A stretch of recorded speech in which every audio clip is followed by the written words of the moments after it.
আজকের প্রোগ্রামের সম্মানিত সভাপতি, উপস্থিত আছেন প্রধান অতিথি, বিশেষ অতিথি ও আমন্ত্রিত অতিথিবৃন্দ। আলোচনার শুরুতেই সবাইকে জানাই রক্ত সেতু ফাউন্ডেশন বাংলাদেশের পক্ষ থেকে আগত সকল স্বেচ্ছাসেবী ভাই বন্ধুকে রক্তিম শুভেচ্ছা ও অভিনন্দন এবং আমার অন্তরের অন্তঃস্থল থেকে সালাম। আসসালামু আলাইকুম ওয়া রাহমাতুল্লাহ। একটা সংগঠন যখন প্রতিষ্ঠা বার্ষিকী করে বাংলাদেশের 64 জেলা, প্রত্যেক জেলা থেকেই স্বেচ্ছাসেবীকে আসার জন্য অনুরোধ করে, এখানে একটা জিনিস আমরা যেটা বুঝতে পারি, আমরা এখানে কিন্তু একটা পরিবারের মতো হয়ে আছি। অনেক সংগঠন থেকে হয়তো আসছি আমরা, কিন্তু মূলত এখানে একই টি শার্ট পরে আসছি, একই জায়গায় বসছি, একটি সংগঠনের প্রতিষ্ঠা বার্ষিকী আমরা সফল করার জন্য। সেই সূত্রে আমরা বলতে পারি আমরা কিন্তু একটি প্ল্যাটফর্মে কাজ করি।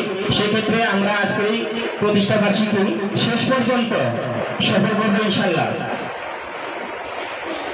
কিছুদিন হতে একটা জিনিস লক্ষ্য করতেছি আমরা, ফেসবুকে আপনার আমার মতো অনেক স্বেচ্ছাসেবীরা আছেন, তারা কিন্তু স্বেচ্ছাসেবীদেরকে নিয়ে অনেক ট্রল করে পোস্ট করেন। অনেকে বলেন, আমি কিছুদিন আগে দেখতেছি আমাদেরই খুব কাছের প্রিয় তারা, যে যেখানে স্বেচ্ছাসেবী তৈরি করার কথা ছিল সেখানে ঘরে ঘরে প্রতিষ্ঠাতা হচ্ছে। তা আমি মনে করি একটা সংগঠন থেকে যদি কেউ একটা প্রতিষ্ঠাতা হয়, এটা কিন্তু আসলে খারাপ কিছু না। আমি মনে করি প্রত্যেকটা গ্রামে একটা করে সংগঠন থাকা দরকার। কারণ একটা গ্রামে যদি 5 জন স্বেচ্ছাসেবী থাকে, তাহলে সেই গ্রামে সেই অঞ্চলে কোনো মুমূর্ষ রোগী রক্তের প্রয়োজনে মারা যাবে না। তো স্বেচ্ছাসেবী তৈরি করতে হলে আগে নিজেকে স্বেচ্ছাসেবী হতে হবে। আমি কি আদৌ স্বেচ্ছাসেবী? স্বেচ্ছাসেবী মানে কি শুধু আমি রক্ত দিলাম, একটা ডোনার দিলাম, এটা কি স্বেচ্ছাসেবী হয়ে গেলাম? অতটা সহজ না। আমি মাঝে মাঝে রাত্রে শুয়ে নিজেও ভাবি যে আমি তো একটা সংগঠন চালাচ্ছি বা পরিচালনা করছি, আদৌ কি আমি যোগ্য? আমি যোগ্য হতে পারছি কিনা? আমি একজন স্বেচ্ছাসেবী হতে পারছি কিনা? কারণ স্বেচ্ছাসেবী হয়ে গেলে অনেকগুলো গুণের গুণান্বিত হতে হবে। আপনাকে ধৈর্যশীল হতে হবে, আপনাকে বিনয়ী হতে হবে, আপনাকে মার্জিত ভাষায় একজন ব্লাডে জন্য যারা আপনাকে ফোন দেবেন, মার্জিত ভাষায় তার সাথে কথা বলতে হবে। আপনার মনে ভিতরে অহংকার থাকতে হবে না। তা আপনি যখন একজন স্বেচ্ছাসেবী হয়ে অন্য একজন স্বেচ্ছাসেবী ভাইকে নিয়ে ট্রল করছেন, তখন আমার প্রশ্ন থাকে, আপনি কি আদৌ স্বেচ্ছাসেবী? আপনি একটি সংগঠন চালাচ্ছেন, একজন প্রতিষ্ঠাতা হচ্ছেন, অথচ অন্য একটি সংগঠন অন্য একটি স্বেচ্ছাসেবীকে নিয়ে ট্রল করছেন, তাতে কি তার মনোবল অবশ্যই ভেঙে পড়বে। একসময় তার এই স্বেচ্ছাসেবী প্ল্যাটফর্মে তার প্রতি ঘৃণার জন্ম নেবে। আপনার উচিত ছিল তাকে সহানুভূতি দেওয়া, তাকে সহযোগিতা করা, তাকে উৎসাহ দেওয়া। হয়তো তার দ্বারা আরো 10 জন মানুষ এই স্বেচ্ছাসেবী প্ল্যাটফর্মে আসবে, 10 জন ডোনার পাবে। আমরা ভাই যত স্বেচ্ছাসেবী এখানে আনতে পারবো, তবে তো আমাদের ব্লাডগুলো ম্যানেজ করতে সহজ হবে। তো সেই দিকে আমি খেয়াল করবো। এখানে অনেক অতিথিরা আসছেন, তাদের আসলে সামনে আমার বক্তব্য দেওয়ার মতো কোনো যোগ্যতা নাই, তবে ভাই যখন ডাকছেন সেই সম্মানে একটু দূরে কথা বলতে চাই। রক্ত সেতু ফাউন্ডেশন বাংলাদেশ যেহেতু সেই সংগঠন থেকে আছে, সেই সংগঠনের 2টি লাইন আমি বলবো। আমরা 2024 ফেব্রুয়ারিতে সংগঠনটি প্রতিষ্ঠিত হয়। আমাদের মূল লক্ষ্য ছিল 64 জেলার সকল স্বেচ্ছাসেবী, সে যে সংগঠনে কাজ করে প্রত্যেক স্বেচ্ছাসেবীদেরকে একটি বন্ধন সৃষ্টি করবো। তারা যেন একই সুতায় পরিচিত হতে পারে। একই সুতো যেমন একটা সুতার ভিতরে কয়েকটি বকুল দিয়ে কিন্তু একটা মালা হয়। তো আমাদের ইচ্ছা আছে বাংলাদেশের 64 জেলা, সে যে সংগঠনে হোক, প্রত্যেকটা স্বেচ্ছাসেবী আরেকটা স্বেচ্ছাসেবীর যোগাযোগ থাকবে, তাহলে তো ব্লাডটা ম্যানেজ করতে সহজ হবে। এখন আমার একটা রংপুরে ব্লাড প্রয়োজন, এমন হতে পারে রংপুরে আমার কেউ নাই, কিন্তু আমার একজন স্বেচ্ছাসেবী ভাই আছে, তাকে একদম ইনবক্সে লক করে হোয়াটসঅ্যাপে ফোন দেবেন, তার নাম্বার একটা ফোন দেয়, সে কিন্তু অবশ্যই আমার ব্লাডটা ম্যানেজ করে দিবে, সেই রোগী উপকার হবে।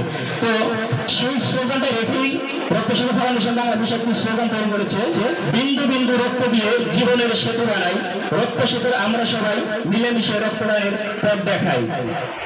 আরেকটি লাইন না বললে নয়, শুরুতে যেটা বলেছিলাম যে একজন স্বেচ্ছাসেবী আরেকজন স্বেচ্ছাসেবীকে নিয়ে ট্রল করছেন, তো তাদের ক্ষেত্রে আমি একটা কথা বলবো, মানবতা যদি বড় বৃক্ষ হয়, স্বেচ্ছাসেবীরা তার শাখা প্রশাখা, আর রক্তদাতা হলো তার প্রাণ। সংগঠন হাজারো থাকুক, মিলেমিশে কাজ করি, গায়ে আমি মানবতার গান। পেরিয়ে এসেছি সুদীর্ঘকাল, মিলন মেলায় আনব সকাল।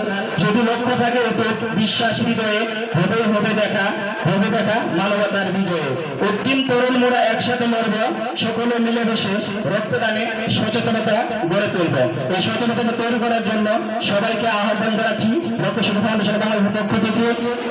সবাই আমরা যে জায়গায় থাকি, আমরা যেন এই স্বেচ্ছাসেবী যে মাঝে সচেতনতা তৈরি করি।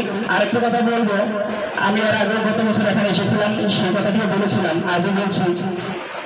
আমরা যখন নামাজ পড়তে যাই, তখন আমরা হয়তো 98% মানুষ বা 99% মানুষের উদ্দেশ্য থেকে আজকে জুমার নামাজ পড়ছে, কিন্তু 1% মানুষ কিন্তু আছে তারা জুতা চুরি করতে গেছিল। তারা কি লেবাস করছিল? টুপি পরেছে, পাঞ্জাবি পরেছে, ইমাম সাহেব নামাজ পড়তে পিছন থেকে ভালো করে জুতা নিয়ে চলে গেছে। ঠিক আমাদের মতো স্বেচ্ছাসেবীদের লেবাস পরে, আইডি কার্ড পরে, টি শার্ট পরে একদম লোক আছে যারা মুমূর্ষু রোগীকে রক্ত দেওয়ার কথা বলে গাড়ি ভাড়ার নামে টাকা নেয়। তো আমার কথা হলো তাদেরকে আপনি সহযোগিতা আটকাতে পারবেন না, কারণ তারা তো আমাদের ভিতরে ঢুকে গেছে। তো সেই ক্ষেত্রে আমি একটা রিকোয়েস্ট করবো, আপনারা যখন পাবলিক গ্রুপ মেসেঞ্জার গ্রুপ ব্রাডি করবেন, রুগীর সরাসরি করে নাম্বার দেবেন না, আপনাদের নাম্বারটা দিয়ে দেবেন যোগাযোগ করার জন্য। তাহলে রুগী প্রতারিত হবে না।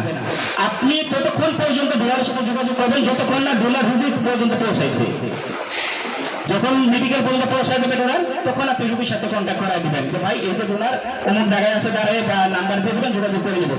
আর যদি আপনি ওরকম পরিস্থিতি না থাকে, হয়তো অফিসে ব্যস্ত থাকতে পারেন, ভাই বাবার ফোনে যোগাযোগ করা সম্ভব না, তো যে রোগীর নাম্বারটা দিবেন তাকে এখন ফোন দিয়ে বলবেন ভাই আমরা আপনার নাম্বারটা তো আপনি গ্রুপে দিয়েছি, হয়তো আপনার সাথে যে কোনো স্বেচ্ছাসেবী ডোনার যোগাযোগ করবে, আপনি তাকে কন্ট্যাক্ট করে একটু কষ্ট করে রিসিভ করবেন।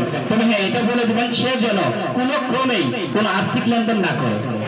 কারণ সে তো একজন বাবা যখন একজন সন্তানকে নিয়ে হাসপাতালে ভর্তি থাকে, তখন যদি তাকে বলা হয় যে আমি আপনাকে ব্লাড দিতে রাজি আছি, আমাকে 500 টাকা গাড়ি ভাড়া পাঠান, তখন কিন্তু সে বাবা টাকা তাকাবে না, তার সন্তানের জন্য 500 টাকা সে দিয়ে দিবে।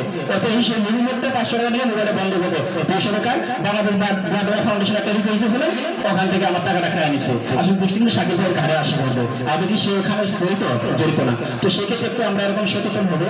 পাশাপাশি এক বড় ভাই বলে গেছিলেন যে ডোনারের ক্ষেত্রে আমরা বেশিরভাগ আমাদের ডোনারগুলো কিন্তু স্টুডেন্ট, তারা অনেক কষ্ট করে দেখা যায় তাদের পুরো মাসে যে টাকাটা থাকে মেস খরচ বা স্কুল কলেজ ভর্তি মানে চলাফেরার টাকাটা, সেটাই কিন্তু একটা হিসাবে দিতে থাকে। তো ওখান থেকে একটা ডোনার যখন ধরেন সাবার থেকে একটা ডোনার যদি আপনারা আব্দুল্লাহপুর বা গাজীপুরে যায়, তো ওই হিসাবের টাকা থেকে তার খরচটা দিতে হয়।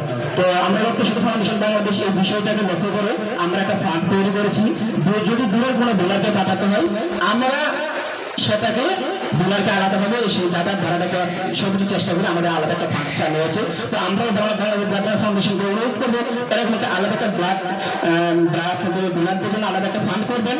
তবে হ্যাঁ, আপনারা সেই ফান্ডের টাকাটা কোন ডোনারকে কখন দিয়েছেন এটা কিন্তু লিপিবদ্ধ করে রাখবেন, তাহলে পরবর্তীতে কোনো প্রশ্নের সম্মুখীন হতে হবে না। যদি আপনার হিসাবটা ক্লিয়ার থাকে, সব ক্ষেত্রে আপনারা ইনশাল্লাহ অনেক সফলতা অর্জন করবেন। পরিশেষে সবাইকে আবারও রক্তশিল্প ফাউন্ডেশনের পক্ষ থেকে অনেক অনেক ধন্যবাদ জানিয়ে আমার সংক্ষিপ্ত আলোচনা এখানে শেষ করছি। যদি আমার কথায় কোনো ভুল ত্রুটি হয়, সবাই নিজ দিনে ক্ষমা অসুবিধা হিসেবে দেখবেন। সবাই ভালো থাকবেন, সুস্থ থাকবেন।